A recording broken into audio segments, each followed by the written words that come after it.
सारंग सवेल तो गाल पे कई त चनेसर असांजी जान जो सौदागर हो। हाँ हो जरूर भी असांखे माराए छॾिया। पोइ तू अहिड़े माण्हू सां भलाई करण जो कीअं सोचो? सजणनि जो साथ त हर कोई ॾींदो आहे, पर कॾहिं जानी दुश्मननि जो बि साथ ॾियणु खपे। कहिड़ो फ़ाइदो सारंग? तमामु वॾो फ़ाइदो आहे सोनाणी। ॻाल्हि सिर्फ़ु सोचण जी आहे।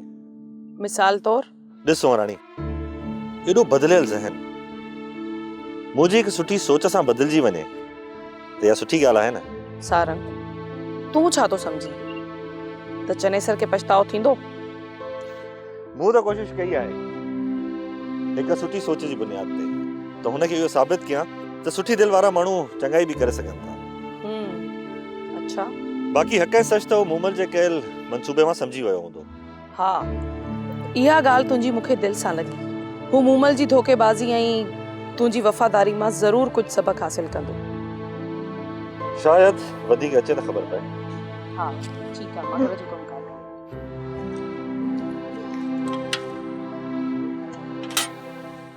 ए पटेल जुड़े खे कुॾारे लाइ वठी आयो आहे। माटी मिसरी ये ना हूं तेड़े आयो आ हैं मकु छे हैं अवो।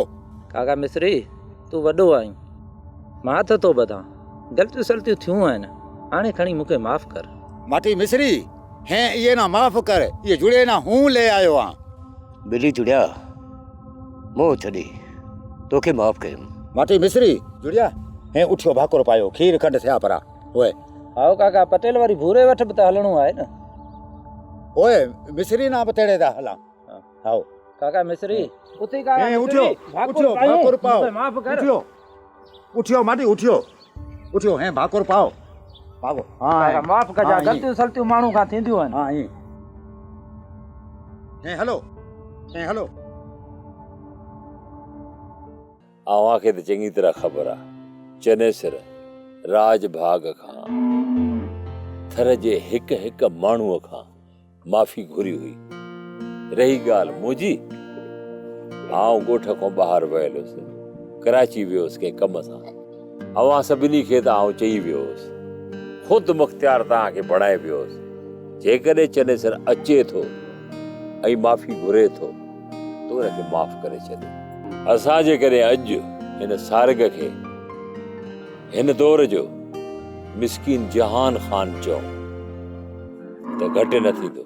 महिरबानी राणा खान, तूं मूंखे हिकु ग़रीब माण्हूअ खे हिकु तारीख़ी किरदार सां जोड़ियो आहे। हाँ बरोबर ओ इए जो इए सारग ॻाल्हि आहे सिधी, तो जेको खटियो आहे उन जो दाद त तोखे मिलणु घुरिजे न। ऐं इहो तोखे सूंहें सारंग जिंदाबाद, सारंग जिंदाबाद, सारंग जिंदाबाद, सारंग जिंदाबाद। जस लो सारंग जस। सोप सीरियल सारंग जा तमाम एपिसोड्स ॾिसो HD क्वालिटी में। विजिट करियो असांजो YouTube channel Sindh TV HD drama. Subscribe कयो असांजो official YouTube channel Sindh TV HD drama ऐं वधीक अपडेट लाइ बेल आइकन खे क्लिक करियो।